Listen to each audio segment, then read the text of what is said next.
イッテ Q でヘラヘラしてたりとか、チャラチャラしてんじゃねえかみたいな、何でも OK でしょみたいなイメージを多分皆さん持たれてると思うんですけど、ご存知の通り32歳で、ジャニーズを退所して、何を話しても OK になったわけですよ。今日は、俺の本当のところというか、赤裸々な手越修也を、裸の手越修也を、みんなには見てほしいなと思って、今回この動画を撮りました。僕はね、1987年の11月11日に、横浜で、生まれまして、一人っ子、さそり座、B 型。小さい頃から、親はね、もう好きなことしろと。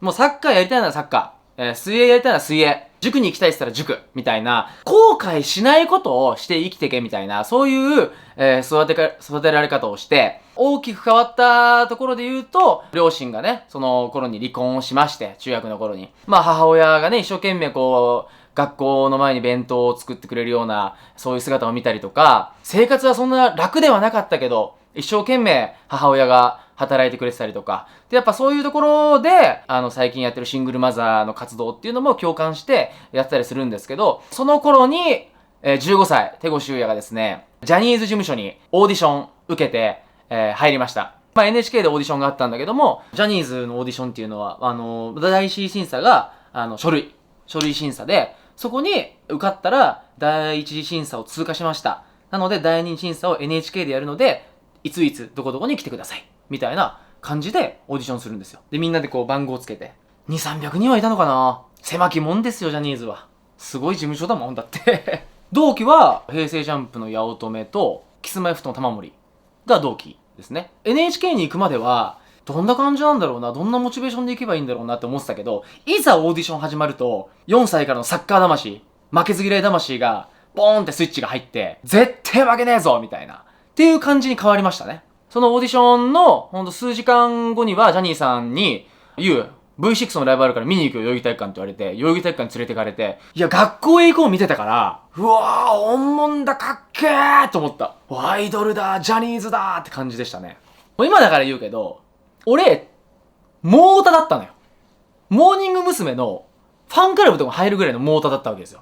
辻ちゃんのファンで、後藤真希ちゃんからの辻ちゃんのファンで、俺、ハートって書いた鉢巻き巻いてライブしてたからね。モームスが、ほら行こうぜって言ったら俺、そらみんな行こうぜって言ってたからね。そこで俺、声鍛えられたんかな。声でかいのもしかしたら。通ったよ当時。ステージに、のんちゃーんって言ってたもん。鉢巻き巻いてライブ行ってた、俺がさ、10ヶ月後にニュースでデビューして、M ステで一緒になったわけよ。目の前にモームスいんのよ。すげえみんないい匂いするし、興奮したよね。香水とかの概念もないじゃん。男子校育ちだから。昼間はもう学校でサッカーして汗だくで赤いうちわでこうしてたからさ。いや、モームスのクリアファイルで仰いでたかもしれないな。いやでもさ、夢あるよね。本当に。ずっと鉢巻き巻いてライブに行ってたモーニング娘。が10ヶ月後に前にいるのよ。前列に。M ステで。で、俺らニュースの歌唱を見てるんだよ。すごいよね。だからね、ほんと人生ってどうなるかわかんないから。俺だってあれだよ。中学校の時のアドレス教えたよか。今だからもう言えるけど。辻のぞみ0617だからね。辻のぞみちゃんの誕生日が。6月17。よく取れたよね、このアドレス。辻のぞみ0617。@JFON みたいな感じだったよ。この話初めてしたな。絶対ジャニーズにいたら話せないからね、これ。みんな、あるじゃんね、過去ね。ね。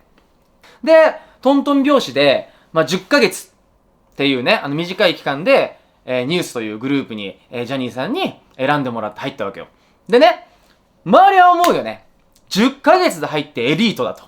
すげえな、羨ましいなって思うけど、それはそれでね、辛いことがたくさんあるわけですよ。で、さっきも話したけど、今まで俺は小学校とか中学校で、常にピラミッドっていうか、クラスのこの構図とかあったら、何とか委員長だったり、何とか部長だったり、常に人の上に立ってきたんだけど、あらびっくり。ニュースに入るとですね、俺が一番下っ端。人気もない。みんなとかで、フォーメーション組んで、ジャケ写とか撮ったら、俺も欠席者みたいな席。小窓みたいなところに俺がちょこんっているだけで、で、センターは、もうめちゃめちゃかっこいいヤマピーさんがドーンみたいな。よく雑誌の取材とかでも、山下さんここでお願いします。西京さんここお願いします。あ、そうだもう適当に、みたいな。そういう扱い方をされたわけですよ、最初の頃はね。俺らバレーボールでデビューしたわけですよ。ニュースはね、フジテレビ。明日夜9時、ワールドカップバレー開幕みたいなやつとかさ、こう言うじゃん。セリフゼロよね。ずーっとこう端でこう、っていう感じよ。やっぱそのセリフって当たり前だけどメインの人が言うじゃん。グループの。人気がある人が。何にもないよ。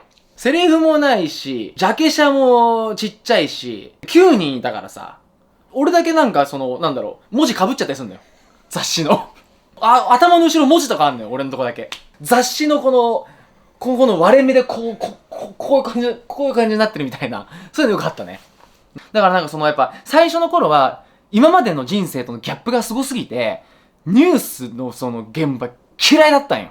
でも、やっぱ負けず嫌いだから、いや、絶対いつかセンターになりたいっていう思いで、どうやったらセンターになれるかなって考えたわけよ。そしたらやっぱジャニーさんがね、そのニュースに僕を選んでくれた時に、ユウが、ジャニーズがあんま歌えないっていうイメージを変えてほしいって言ってくれたわけよ。だったらやっぱこのジャニーさんに認められた歌っていうところを、もうこれ伸ばしまくって、もう手越しにニュースの曲をちゃんと歌わせなかったら、あんまり曲がよく聞こえないっていうぐらいまで、思ってもらえるぐらいまで、もう歌を伸ばすしかないなって考えたわけですよ。で、高校生の頃ね、堀越学園なんだけども、学校の帰りに渋谷のね、道玄坂にあるカラオケに通ったわけよ。自分でボイトレの先生探して。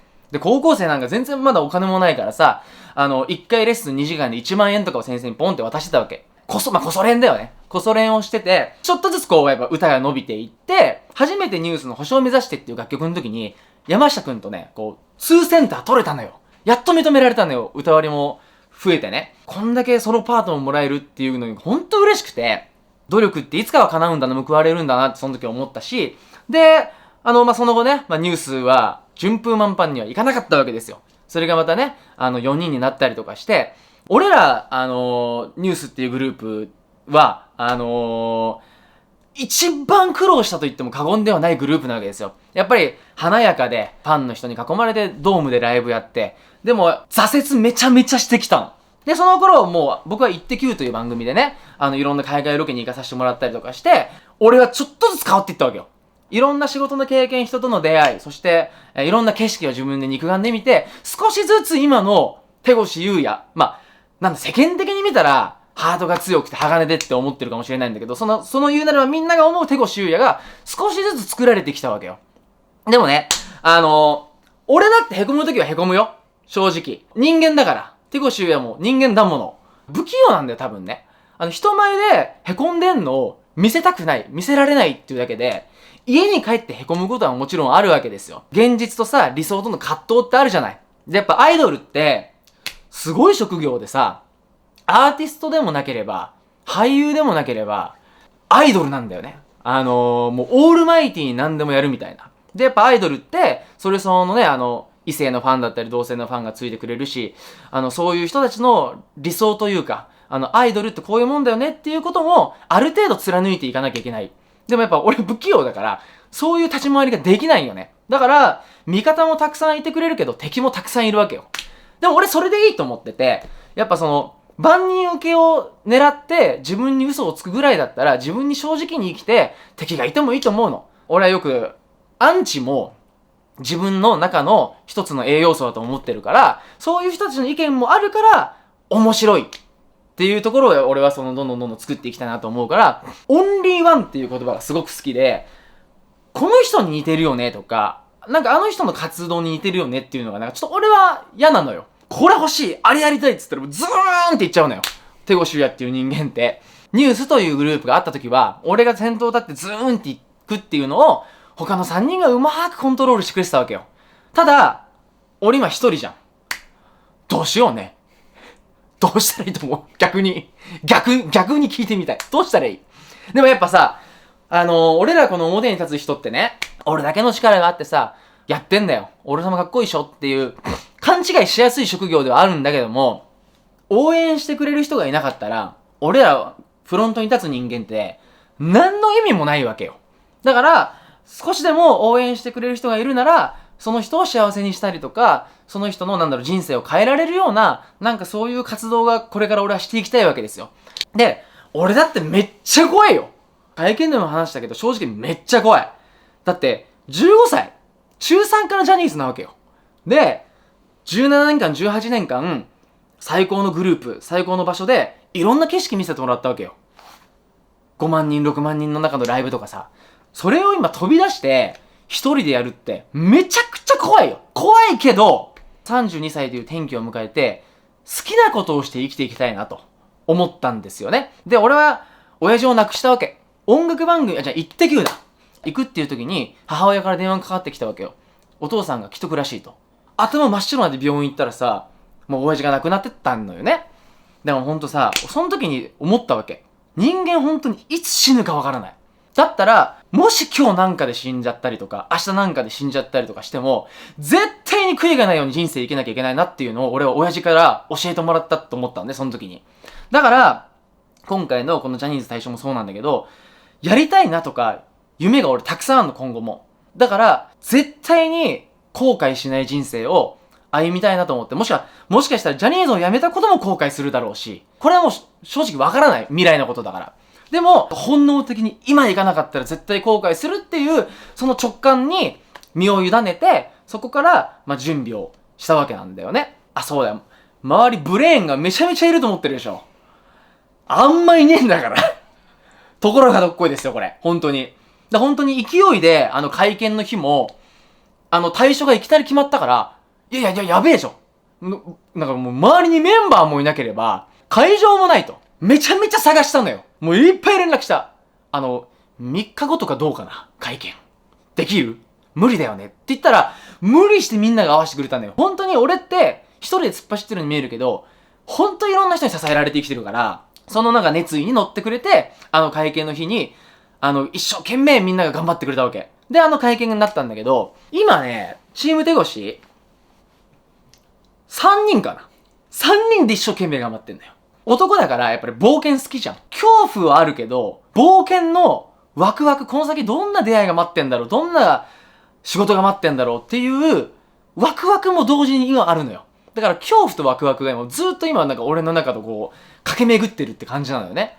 でさ、やっぱ対処してさ、俺はすごい新たなチャレンジを始めるわけじゃん。俺がさ、やっぱりSNS とかも全部解説とかもできるから、先頭に立ってチャレンジしてる姿をみんなにどんどん伝えて見せていくから、もし、この動画を見てる人の中に、私もチャレンジしようかな、俺もチャレンジしようかなっていう人が一人でも増えてくれたら、俺は最高に嬉しいし、チャレンジした甲斐があったなって思うから、俺を見て、みんながポジティブになってチャレンジして、世界を、そして日本を、明るくしていけたら、俺はすごい素敵な国になるんじゃないのかなと思うから、俺のがむしゃらなチャレンジはみんなに伝えていくから、見守ってほしいなと思います。